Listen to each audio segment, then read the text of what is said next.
Hey, it's Sammy for another episode of the I Do Music podcast, and our goal and our mission is to empower and educate musicians and artists worldwide. And on today's episode, we sat down with Sam and Paris of RITE Media Group discussing developing their production company, their influence on Atlanta's hip-hop scene, and the skills you need to be successful in film and entertainment.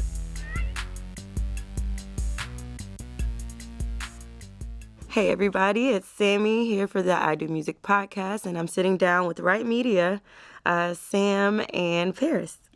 It's good to be here. Yeah, it's awesome. Thank you for having us. Of course, no worries. I'm excited to sit down and talk to you all because Keyshawn has definitely told us a lot about what you're doing, what you've done for especially Atlanta hip-hop's music video scene, the production scene on that side. I know you all do a lot, but just tell me, Paris, about the company, RITE Media, what you guys do. Well, we as you mentioned, we work a lot in production for, the artists here. We've really been just, if you want to boil it down, we've been supporting artists for the last 8 years, whether it be their music, getting it, pairing it up with visuals that are going to either take their brand to the next level or however we can help. Mm-hmm. We also work with different artists that are looking to pursue their craft, and we provide a home, essentially. Dope. And we're in the service and support of creativity, innovation. I like that. Yeah. I like the way you said that. You do this a lot, don't you? I should. So, I know you guys do a lot of music videos. We talked about you working with Future, to Thug, to A Boogie. But I noticed something on your Instagram that was cool. The Coke, I don't know if that was an actual ad or just a remake. You guys were playing around with some equipment there. Tell me about, the other space of, outside of music, you being able to work with brands and companies such as a Coke or whoever else you probably worked with. I mean that that was part of our robotics department. So we have the Bolt robot. We partnered with Mark Roberts Motion Control based in the UK, and we're really trying to push the envelope in terms of motion control. So that was pairing several robots together with our engineers and coming up with a way to do a Coke ball. Yeah. In one shot. So let me ask you, because you mentioned different departments, I guess, there's different facets to RITE Media. Mm-hmm. You're the president. Yeah, I'm the CEO founder. And Sam he's been on almost every position you can be in. Hard worker. Yeah, very, very early on, Sam was instrumental in helping to create what we have today. Dope. So, Sam, you're obviously not from America. I can hear it in your voice a little bit. Correct.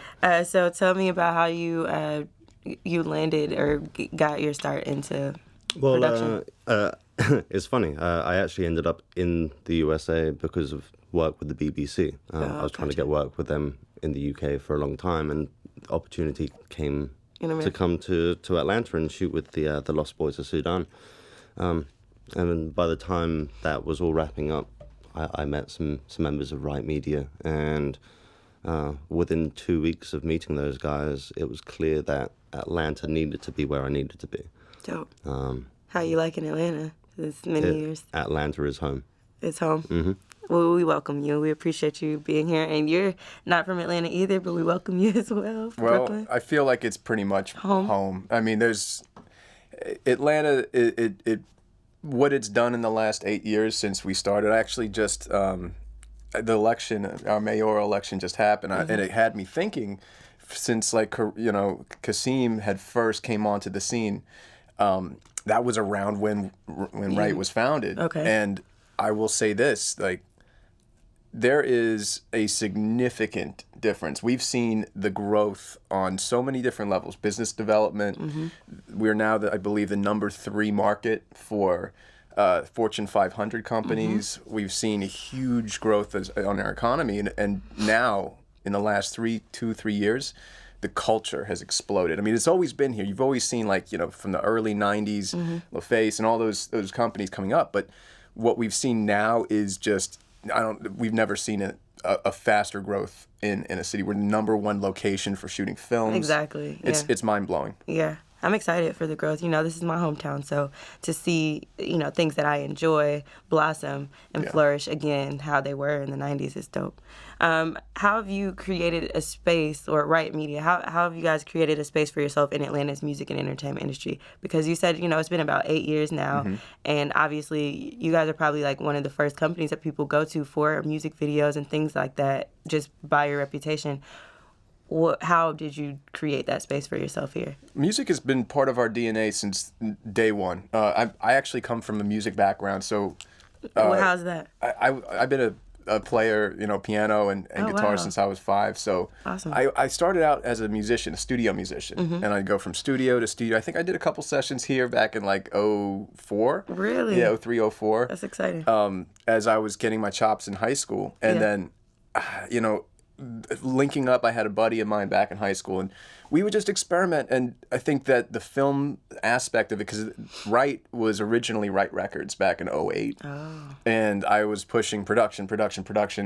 I loved taking the most creative people I could find in a vicinity and putting them in a room and seeing what happened. And that was on a music level at first. Gotcha. And so getting with our, you know, one of our earliest members, JCap, he was like so out of the box of a thinker. He was a music artist, a filmmaker, photographer.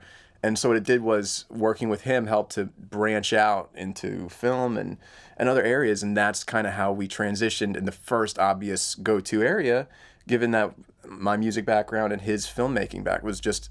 And he, you know, his artistry was to make music videos. Right. And we started making music videos that we thought were cool. Yeah. And we were just like, let's impress ourselves and see what actually can come of this. And, you know, it started to, we did a couple of videos, it caught on, it went viral on YouTube. Oh, wow. And then we were like, wow, you know, we actually can do this. Like, maybe somebody will pay us for this. Yeah. And since people do. And since we've just been really focused on pushing the envelope, you know, in order to stay current, we need to be doing something that's slightly different. Absolutely. Something that's a little more risky. So for us, it's been in the vein of, you know, marrying creators with the technology and really pushing what's possible for music video. You know, why can't, you know, a piece of equipment that's used for, you know, a big Marvel movie be applied to a music video with an artist that has international recognition? Exactly. There's no reason why not. Right.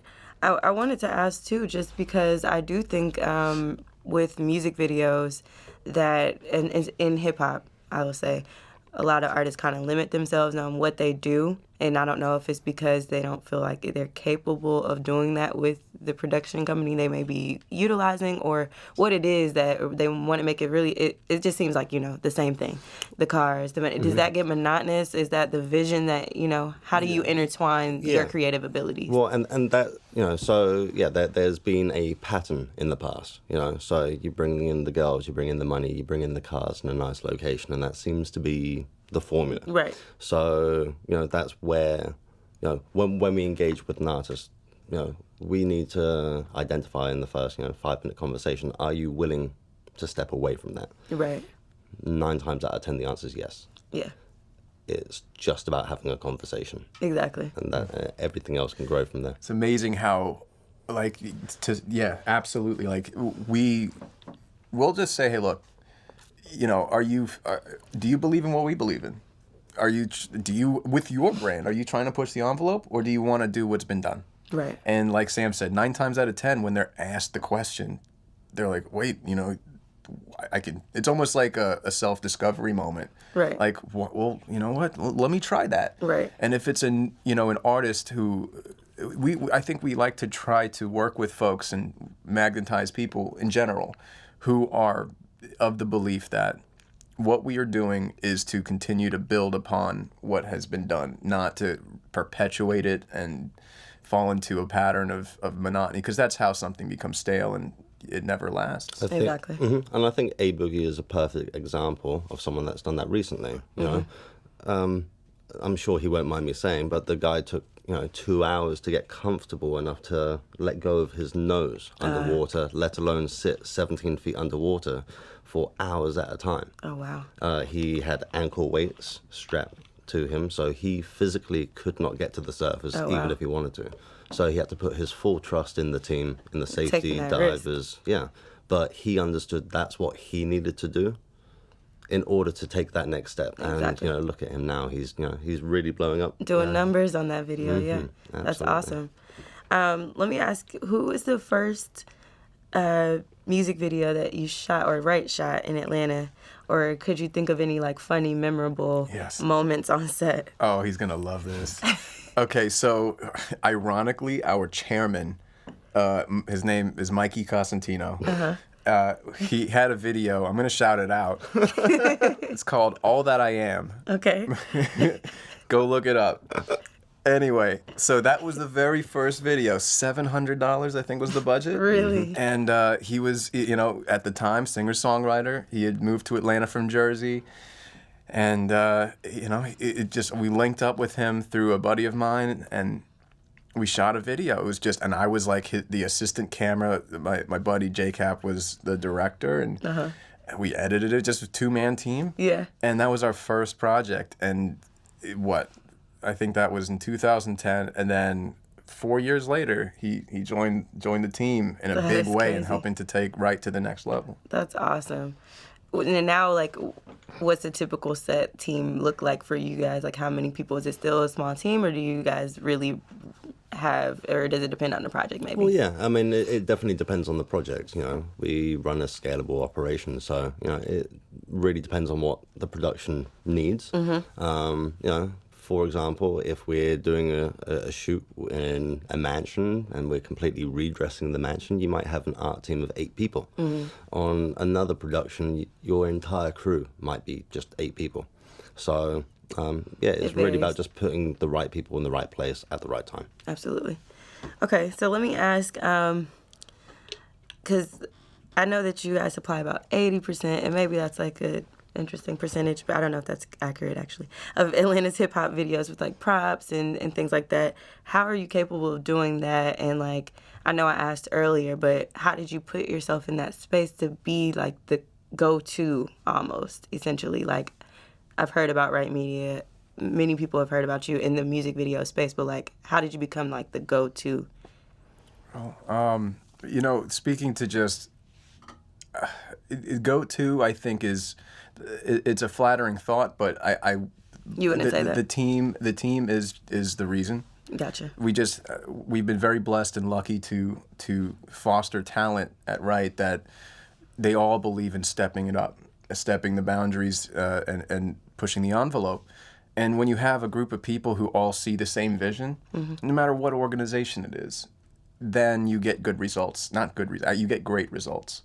And I think that's probably to that reputation. Right. I mean, for us, it definitely was discovered, when we decided to identify that we need to be in the vein of good quality. Not good quality, great quality.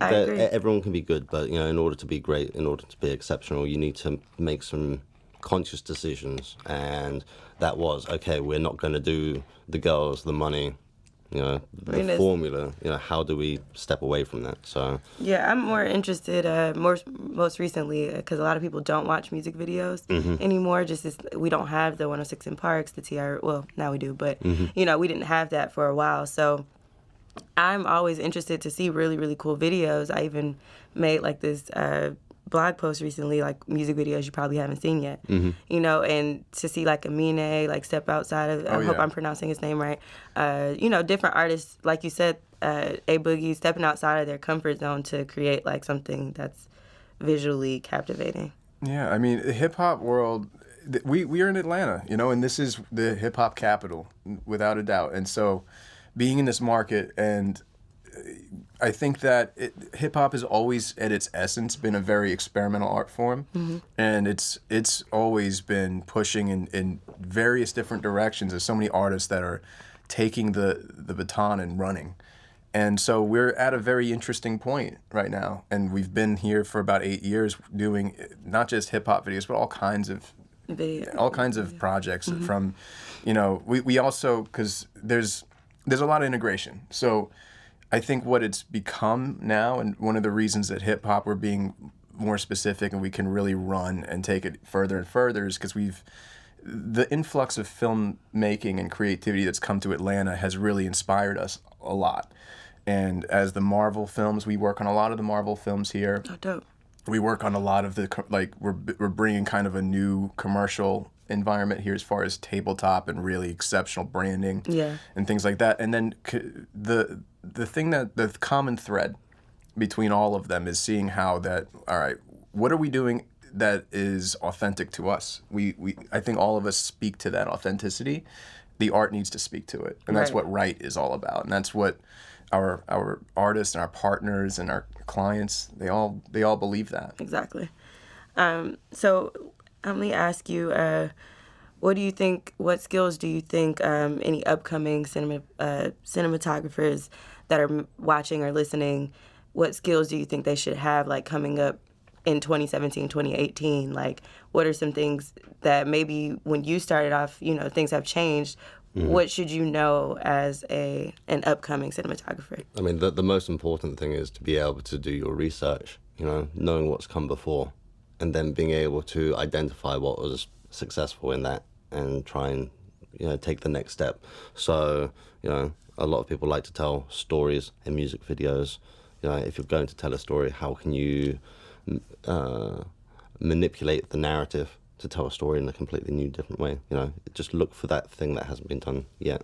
Is there a difference between, what is the difference between a videographer and a cinematographer? Because a lot of people have cameras. A lot of people, consider themselves like, I do video. What do you think the difference between the two are? I mean, the biggest difference is a videographer points and shoots. A cinematographer controls what they want to shoot. They make sure that they've got what they need in their camera. They're painting a picture. Yeah, it's you're literally, every frame is its own art. Every frame is if you could take a still from any frame in a piece of work and it can be framed and go up on a wall, then you're a cinematographer. That's a great, thanks, guys.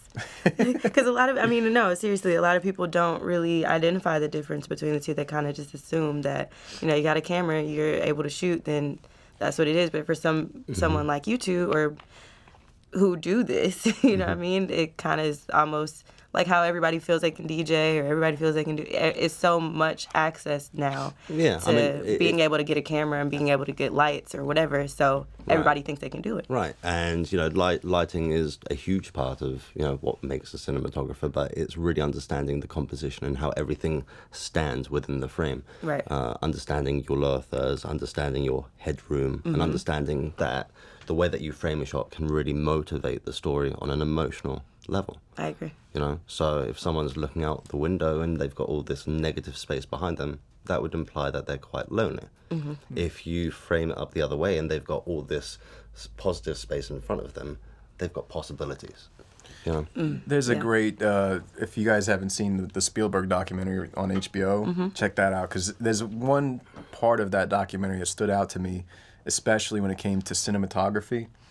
And I believe it was Spielberg's cinematographer. They were talking about when they were shooting one of his films, the character, I think this was in Schindler's List, they were saying that at the beginning of the film, they used a lot of heavy shadows. And this was, this character that was mysterious and had a lot of, people didn't understand why he was helping the Jews out. Gotcha. And what motivated him, and they slowly started to light him more and more and become more illuminated throughout the film to tell his story that was happening 3-4 layers under the surface. That is a craftsman. That is true cinematography, and Absolutely. Telling stories with each frame. Let me ask you, Sam, do you see a huge difference between the productions that are being made here in America and things that were being made back home? There's not a huge difference. The biggest noticeable difference would be the way that the film crew operate. In England, it's very much so that you bring in one department at a time to give them space to do their job. Gotcha. I think the US, is very much everyone able to work in an organized chaos. Not a lot of people can thrive in it, but the people in Atlanta really do thrive in that, in the fast-paced nature of the business. I would say too, or the thing that I noticed is that there really seems in the UK, it seems like there's no boundary. Like they really step outside of what we do here for some reason. I don't know if there's like this like underlying like morals or whatever that we have to have. I mean, but the thing to consider with England, you know, it's overcast 62% of the time, and it's, you know, in order to feel good about yourself, you know, you really need to be doing something that's worth your time. So That's true. I think with, you know, England having so much history, you know, we have got a blueprint of, you know, things that have been done, things that worked, and how to change up the formula every so few years to make sure that you stay relevant and current. Gotcha. I think the edge that England may have over US film is potentially that they tap into more of the emotional side of the story,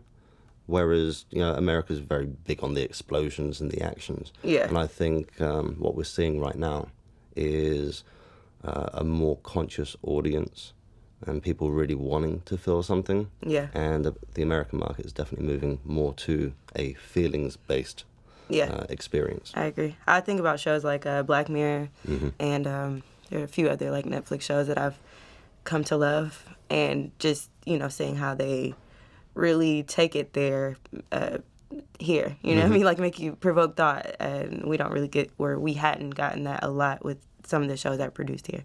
But yes, thank you for that. I want to get back to, you know, the fact that everybody has a camera, and the fact that a lot of people are doing music videos and film and, you know, creating there's just so much access that everyone can or wants to do it. But what do you think the state of, like, I guess, film and production on the business side in 2017 is, and has it gotten, I guess, better or worse for with the abundance of like amateur filmmakers? The business side regarding, like, are we talking about? Do you think, I guess, where do you think the film industry is growing in terms of like the content that's coming out? I don't know how to frame that. Yeah, I think it can be answered with two answers, you know. Atlanta, you know, and film in general in the US is maturing. So I think, you know, as amateur filmmakers come in, there's an infrastructure there to help teach people how to do things the right way. Gotcha. With cameras being so accessible, people are really rushing in without looking, The research. without identifying the steps that they need to take to become the professionals that they need to be. Right. So the infrastructure is there. It is growing, but we really need amateur filmmakers to start making that conscious decision that if they're going to be part of this ecosystem, that they are focused on their growth to get to where, you know, to where Atlanta is right now and where it's going. Yeah. You know, if you're not going to be part of the solution, you are contributing to the part of the problem. Yeah, and as far as the education side, that's huge. I mean, that's the biggest push that we're making as a state right now, statewide. They can't keep up with the level of people, the influx that's coming here to students from all over the country, the world, really. And I think we're starting finally to get to a place where, like, you know, organizations like the Georgia Film Academy are doing wonders. We're working actually with them. Okay. We're building a new facility. And Nice. that is going to be a very education-centric place. It's going to be a hub where people from all walks of life and creative world, from your amateur filmmakers to your most seasoned professionals, where that you can come and really have a home, but really refine your skills with a team. That is one of the things that a lot of having that access to cameras is it provides also access to experimentation. Yeah. Naivete is one of the most powerful things when it comes to exploring. I could say that RITE wouldn't necessarily exist if we didn't have access to those kinds of, you know, technologies. at an early stage in our development and have the ability to experiment. Now, Sam, you mentioned that you went to film school off the record. Paris, did you go to school specifically for film? Or if you didn't, do you think that school was beneficial? I went to 3 different universities, Okay. and I dropped out of all 3. It wasn't for you. I wouldn't say it wasn't for me. I just, on my journey, I started RITE when I was 22, and it was about I was at the Berklee School of Music. First, I had studied sociology, and then I studied a little bit of business, just like the top of the iceberg. Yeah. And then I dropped out, and I switched to music business. And that lasted about 5 minutes. and because I was just so, I don't know, just stir crazy. I wanted to do. Yeah. And I'm just, and not everyone's like this, but I'm the type of person that when my back's against the wall and I just have to figure things out, that's my best route. Yeah. But I would say that definitely school is beneficial for many. I know that a lot of the people that come and intern with us, the schools they've gone to are phenomenal. UCLA has an incredible program, NYU, Full Sail's pretty good. I think there's a lot of different upsides to going to school. Personally, it wasn't my route, but it definitely is beneficial. Sam, could you talk to going to film school and how that could help you today? I mean, going to film school gave me a broader understanding of how departments work with one another and how that all plays to your audience. I think the biggest takeaway I got from school was really identifying and understanding what your audience needs and wants. I think that's the only real takeaway I got from film school was audience. Yeah. Everything else that I've learned throughout this industry has literally been on the job. Exactly. You have to get in there. Yeah. You have to get your hands dirty. Get that experience in there, right? So let me ask you about the budget, because you mentioned your first video is a $700 budget. I'm pretty sure that the cut that you just showed me is not a $700 video. So I want to ask you, what's a typical budget for a really good music video? What should that budget, or roughly, give me? Okay, so there is no typical budget. The only thing that is common throughout is they're always underfunded. So it doesn't matter if you've got a concept that costs $80,000, you're likely only to get 2/3 of that. And that's because, of how the music industry operates. There is a lot on the back end for artists, going on tour, making sure that they're publicizing, and not all entities would want to fully sink all that money into a visual, even though it's very powerful. Right. So that's typically the biggest challenge is you always have to squeeze your dollars. But that has also presented us with some of the best results because it makes you think, it challenges yourself, and that's how you get those out of the box results. That's true. Yeah, if you have, we've done budgets upwards of 300,000, and those projects had a $500,000 concept. So it's always like Sam said, it feels to a degree underfunded. But one of the things that we do at RITE is one of our core principles is to figure out how we can do more with less, and to make sure that we are stretching those pennies. And that's one of the things that Sam has really pushed hard at RITE, is to make sure that our clients they get the best possible visual with their budget. Yeah, all of you guys' work is phenomenal. So I can't really tell the difference in what you spend or what you don't. So that's awesome. I wanted to say or ask for those that may be listening, that may not have a huge budget, but are you all willing to work with people who may not have, or could you set a feasible price for somebody who doesn't have the huge budget but wants to work with RITE Media? I mean, we're all about opportunities. So if an unsigned artist has, a smaller budget, then, we still entertain the conversation. It's always just a conversation first. Gotcha. We surround ourselves with, younger, up-and-coming creatives, so we're always prepared to, entertain the conversation, and, if we've got the right person for you, we'll pair you up. But the thing is really understanding the artist's needs first. Yeah.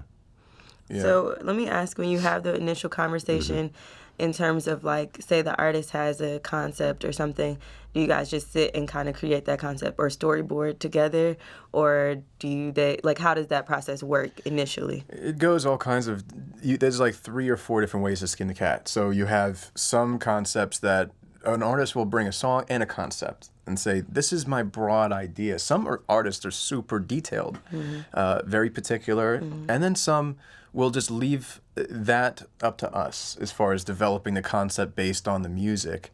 And either way, which do you prefer? We have fun. I think it depends on the director. Normally it's nice to know from the artist what inspired the song. Gotcha. If you have that information, then it informs the direction, the director of the headspace of where we should be and what we should be looking to shoot as a visual. Gotcha. So once we know the context of how the song came to light, then directors tend to prefer the free reign of developing that. Right. And that's what we enjoy the most. But it's always the best results are always when it comes down to collaboration. The more you get to be in line with one another, the better the final product. Let me ask, what are some differences, because you all step outside of the music video space as well, what are some differences, when working on a future music video set compared to a Hollywood movie situation, and what situations can you expect when working on either type of production? I'm gonna be real. Please. You can expect you mean like a hip hop video? Yeah, versus hip hop. Future versus specifically Future? Not specifically, but Okay. for example, because I know you guys have worked with Future. Let's keep the artist out of it. But music, hip hop video, because I know you all are behind a lot of the great hip hop videos that we have. Versus, like you said, working with Marvel or something like a film or an ad. It's a different space, totally different space. What situations can you expect working with either of those productions? Different pacing. Yeah. Sam could really speak to this because he's produced and overseen a lot of different kind of projects. I think the biggest difference definitely comes down to timing. Understanding that an artist does a lot more than just stand in videos, whereas an actor that's all they do. Right. So the time isn't always honored as much as it would be on a big feature film. Ludacris isn't going to show up to Fast and Furious, an hour late and just be like, "Hey guys," Right. Whereas an artist, you understand that they are going out and promoting, they're jumping from studio to studio, and you might be, the third or fourth stop on their day. Gotcha. It's just having that understanding. Your audience needs to know something, okay? Yeah, is it more or less challenging working with artists? This is the truth.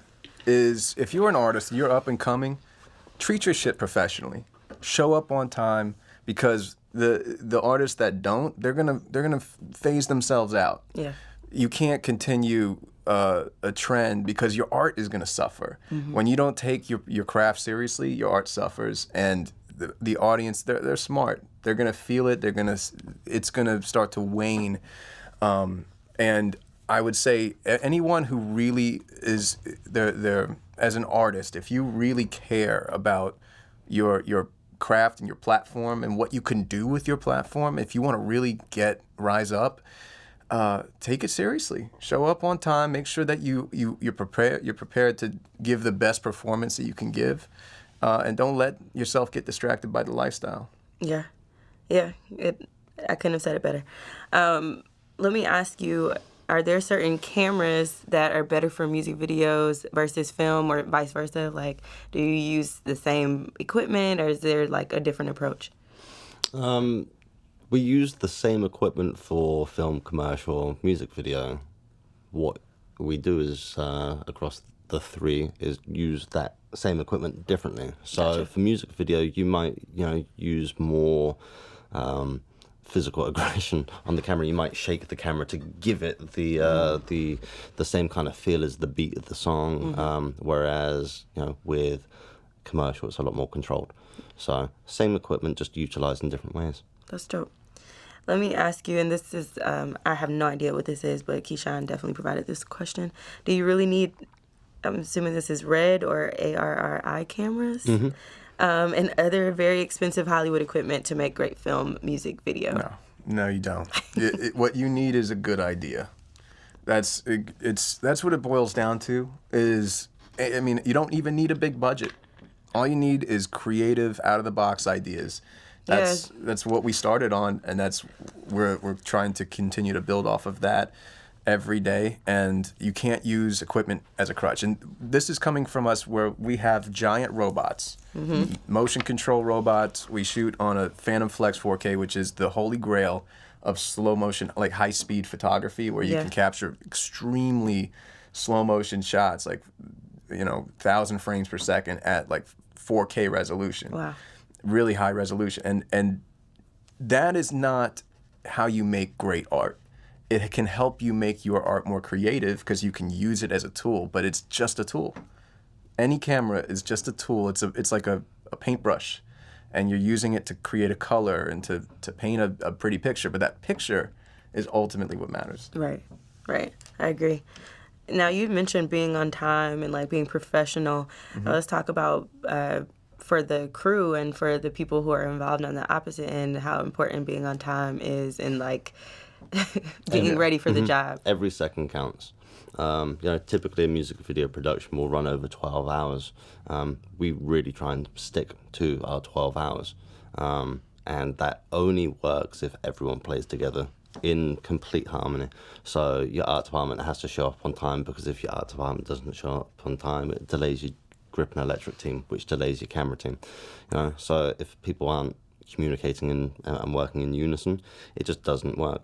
There is a synergy and a pace on set that filmmakers have, and you really feel it when you're on set. And that's something that we really try to focus on is that experience of togetherness, a unified vision.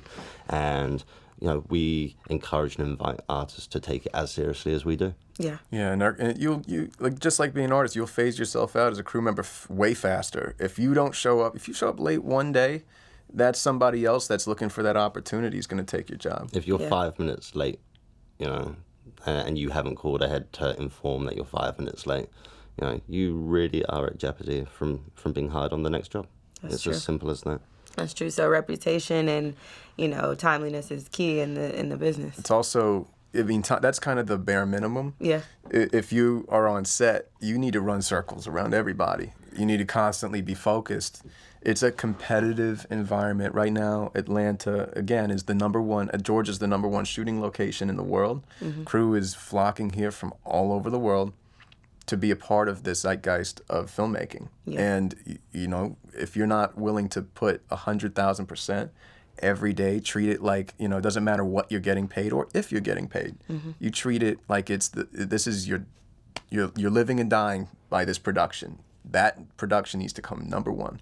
So that's, Sam has been instrumental in building that culture at RITE. And that's you asked earlier, like, what is one of the reasons why we've had the reputation that we do, and not just in Atlanta, but, more nationally as well. And it's because that culture of hard work and putting the production first, that is important. Very. And just keeping your standards, and knowing when to say no. Yeah. How important is it, is teamwork on the set, or the production? What kind of attitude or mindset should you have when working with others? A lot of times in my experience with working in production, like, you get there and you may not know these people, but this is like you were hired to do a job. It's essential to get stuck in. The way I look at a production is almost like a transformer.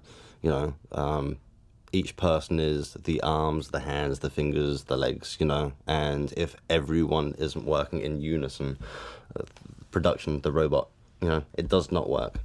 You know, so it is really important to be on the same page and to match people's energy, their workflow, and help elevate one another. It's really about the support. You know, film is about community. You know, there's a community that makes the film, there's a community that receives and watches the films, and it's about marrying those two communities together. That's what makes us passionate. You know, we want to make people feel. You know, we get the feels on set, and we want to give that to you sitting in your living room. Yeah, yeah. How long did it take for you two to, you know, be able to move around throughout the music business? I know as a filmmaker, though, like, did you have trouble finding work here in Atlanta, or before you came to Atlanta, was it hard to find work, or have things kind of just organically happen for you? It's been organic. You know, just like any industry, it ebbs and flows. There'll be times of, that's kind of something as a filmmaker you got to just be prepared for. Know that there's going to be times where you're shit hot and you're just constantly working. You feel like the worst mistake I've seen, a pitfall I've seen people make, is that they think that's just going to be forever. When you're working every day, you'll just continue to work every day. And then all of a sudden, boom, nothing for like a few weeks. And that there's a ton of different reasons why. But yeah, that is something that is people need to be aware of. And I always say too, it's like, if you have the opportunity to be in this industry, if you find yourself like a moment of like a week, a lot of people will take that time to just relax and be with family, and that's very important. But also take that time to teach yourself more, to continue to hone your craft, research. Yeah. If you're not working on set, you should be working off set. Absolutely, I agree. What's like, I know you mentioned your very first video that you shot for RITE Media, but tell me like one of your favorite moments. It could be like something hilarious that you're just like, can't believe that happened to us, or, you know, just like one of your favorite moments thus far working with RITE Media Group in the production space. I think one of the funniest stories for me, in terms of, you know, preparing for artist lateness and things like this, you know, very typical in the hip hop world. When it came to shooting Blood on the Money with Future, knowing that he was a very busy guy and very hot, you know, and has continued to be, we were absolutely anticipating lateness. So, you know, we put him on the schedule 2 hours before we really needed him, so we could play this whole game of, you know, when is he actually going to show up? And, you know, the crew were all ready to go. We were about to start shooting our B-roll, and Future shows up on time. So it was the first time, I think, in the history of hip-hop video filmmaking where, you know, the entire crew has then had to flip on a 180 to be ready for the person that was able to show up on time. And, you know, if you watch that video, you really feel, you know, the crew's energy is all in the performance, because we were so happy that we were able to spend the time to get the shots that we needed. And if you look at the video, you know, Future and his team really did allow us to do the best we could possibly do with that video. That's dope. So, that's dope. I mean, my stories are, oh man, it's usually, it's some kind of a crazy thing that will push your team to the max, and you bond in the trenches. It's, filmmaking is like going, and I don't want to in any way downplay what it is to be, you know, in war, but it feels in many senses that you are in this like arduous situation, because you're working day after day, sometimes 14, 15 hours, especially in television.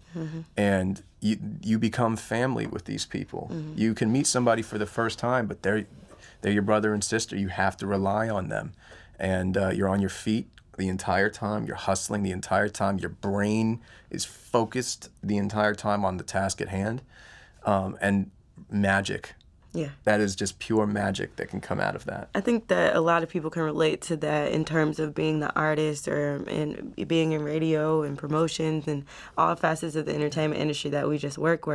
And that's when like the magic really happens after those long hours. Oh, yeah. So I think everybody can relate to that. That's dope. Yeah, and the funniest moments on set are always when you reach that point of delirium where you're like, Yes. wow, like we're crazy to be doing this, but I wouldn't want to be doing anything else. Absolutely. And it's when everyone identifies that, that's when you get the biggest laughs and the biggest feels on set. Yeah, I agree. Why are we doing this? Because we love it. Because we love it. You're passionate about it. You got to. You mentioned some of the core values and like the mission of what RITE Media does, but I want you to define the RITE Media Group and just tell me why you think people should work with your company. Well, or why they do. I think that as artists, we all feel this sense of responsibility to shape the culture, to contribute to the conversation and push the conversation forward. And we all also feel that sense of authenticity within art. What does it mean to make art? If you're not being authentic, it doesn't mean shit. And so that's what it means to be a part of RITE. If you're making art with RITE, or you're coming to RITE to work with us on any level, you're being true to yourself.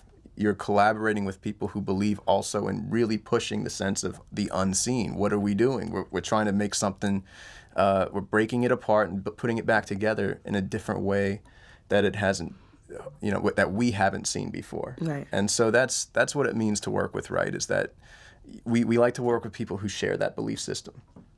Gotcha. Now, this is my last question. How would someone who's upcoming go about getting on sets with like on big budget TV shows or movies or even music videos as a DP or the producer and trying to direct, like really getting themselves out there? What do you suggest for somebody who's up and coming? I mean, for the people that are really serious about it, there are PA schools here in Atlanta. There's a great one run by Linda Burns here, who's a local producer in town, and she really sets the standard for what it means to be a production assistant here in Atlanta. If you can survive her PA school, then you deserve to the next step. I think it's really the lesson. The advice is to really take it seriously. It is fun. You can play games, but if you're not passionate about it on a foundation level, there's no room for laziness. There's no room for the people that want to act like they can work hard. So the biggest advice to people is, get into a PA school to show people that you're prepared to take it seriously. If you can, be the bottom rung on the ladder and helping production pick up trash and keep it, and show that you are serious about, contributing to the environment, that will give you the next step. That will give you the opportunities.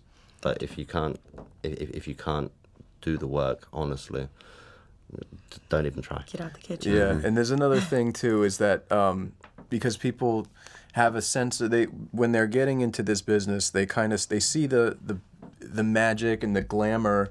A lot of folks are allured, just like in the music business. And when you get in, you're like, wait a minute, I'm carrying around coffee for 12 hours. When Sam, at one point early in his career, he was holding a door for an entire day. 14 hours. 14 hours. Opening and closing a door so the crew could enter this luxurious property, and we could keep the AC in to keep the crew comfortable. Wow. But, it saved time. I was there to open and close a door so the cold didn't get in and the crew could stay efficient. Wow. One of our producers now, and this is a good story. So Sam is also a brilliant eye for talent in the crew side and in production. And he discovered this gem named Jacob Kiesgen, who is one of our producers and EPs now. But he's an early starter in this business. He grew up with his family in it. And he was a PA, did it the right way. And Sam, you could tell this story better than I can. About running? Yeah.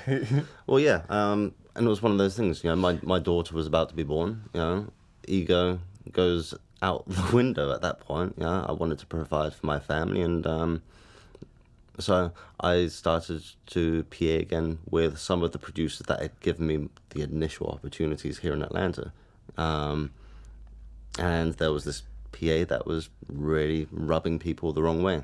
In fact, he was rubbing everyone the wrong way. He was rubbing me the wrong way because I was always used to being, the most supportive person on set. And all of a sudden, I've got someone that's running circles around me. Not to mention, he was 18. You caught him out in the field. Yeah, so as kind of punishment, he got set 100 yards away from crew to go stop dog walkers from walking through the shop. And anyone in that position would be hating their day. Yeah. And I saw him spinning around in circles. And I could see that he had his phone with him, and Instagram had just come out with a video option at the time. So I was checking on Instagram, and I saw this kid spinning around 100 yards away from set, and he's like, hey, they're over here, I'm over here. And I love this. And I was like, I need that guy on my team. Anyone that can enjoy the most boring element of the job deserves to see where, That's awesome. What he can contribute more. That's awesome. Yeah, I think it's about being present in the moment and appreciating the process. Yeah. Yeah. It is a tough. luxury, and it is a privilege to be on any set. Yeah. Mm-hmm. And if you go in with that mentality, I think just in general, in any career you choose, you'll be all right. I agree. So you guys mentioned the long hours, and also you kind of made mention of when you had your daughter. So let me ask you this. How do you manage, if you can, or balance personal life with work life? Working 12, 14-hour days, and then also trying to be supportive of your family. How do you do it, Sam? I mean, the short answer is there's definitely not a balance. It's definitely outweighed. My wife is extremely supportive. She's also part owner of the company as well, and nice. She understands what we're doing here. It is challenging. The main thing is when you're with your family, be present. You may not be able to be with them for 3, 4 to 8 hours a day. I may only get to spend half an hour or an hour with my daughter before she has to go to bed. Yeah. There's a lot of times where I wake up before she wakes up and I come home after she's gone to bed. Yeah. But it's really about being present when you do have those moments. Yeah. I don't necessarily have kids or a wife, as Sam does. You got but 17 kids. I got 17. I was about to say, I work with my family. Okay. People ask,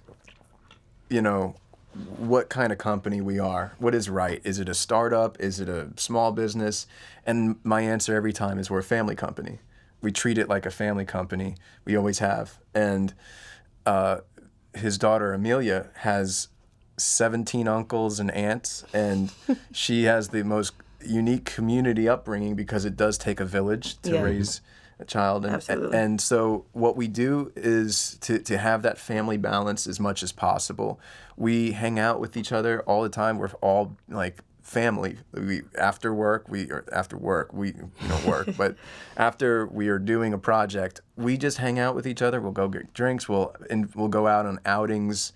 And we'll invite everybody to bring we have dinner parties. We have all kinds of things to keep people together and involved in this really beautiful and amazing community. Yeah. And that's another thing that's a little different about what we're doing is that we really emphasize that in our team and our cultures. We go and let each other's dogs out. We go and take other people's mail. It's all about giving that support system, and that's really what you find in the family is nice.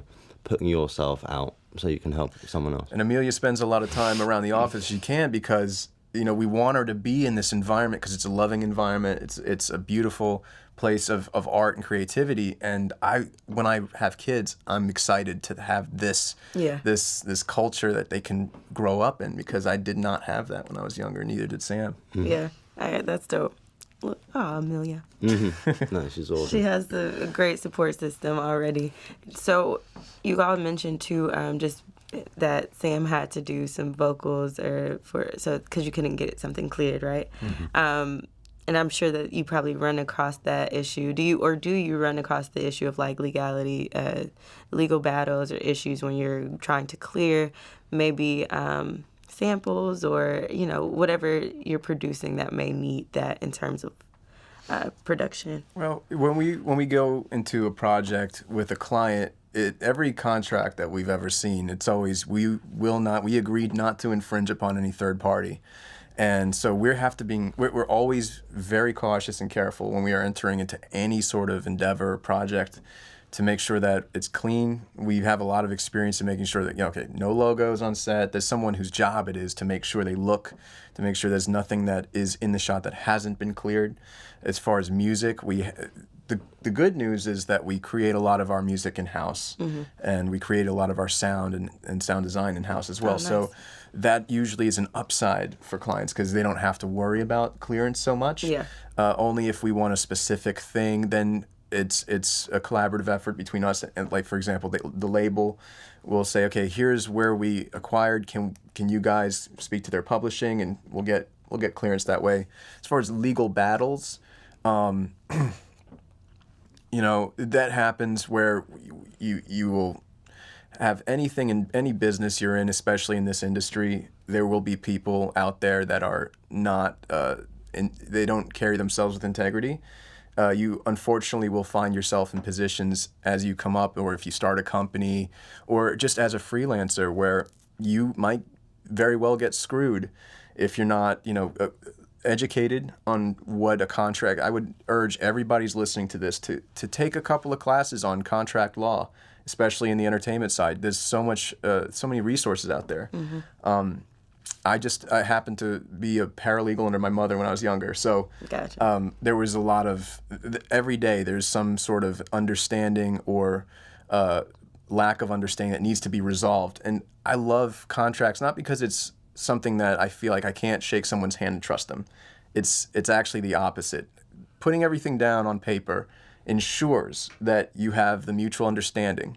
It's all about understanding at the end of the day, not so much lack of good faith or trust. Yeah. And so, I can obviously trust anyone we're working with to the nth degree, but it's nice to know that we are all on the same page. And the scope is another issue that a lot of up-and-coming artists deal with. I can tell you that anyone who has a creative company, they'll tell you scope creep is one of it is usually the biggest pain point between them and a client. Is a client will say, well, now I need this, this, and this, and this. Yeah. But And there's so- no extra money. Right, but or can what can you do for me? And some clients are very upfront about it and will work with you, and they don't. But other clients, some big ones, will try to get over on you because it's sharky waters.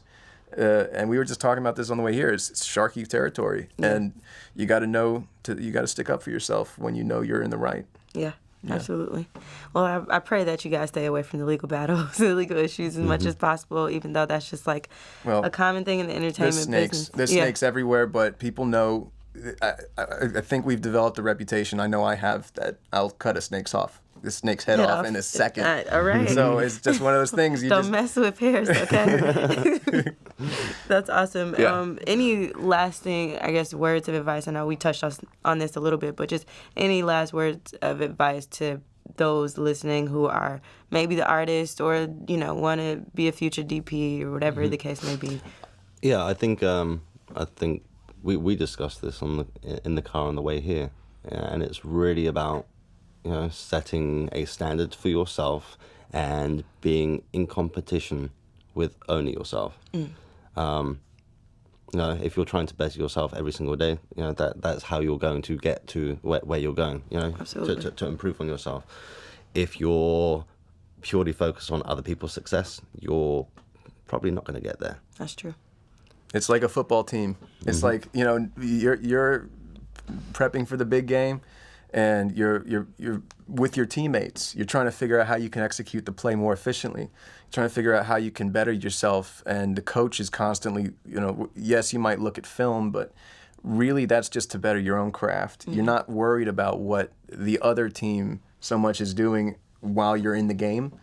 And everybody's in the game. The more focus you put into your craft, the better and more competitive and more likely for success you are. Yeah. Yeah. I agree. Thank you. so much. I feel like you guys gave us so many great gems in terms of that side of it. I mean, more than I anticipated. So I'm happy to hear from you guys. Thank you for having us. A lot that I think that artists and other people who are outside of your space can take home too. Tell them where they can find you on social media, RITE Media, if they want to get in touch with you or whatever. RITEMediaGroup.com. Social, if you're in Instagram, at RITE Media Group. That's RITE Media Group.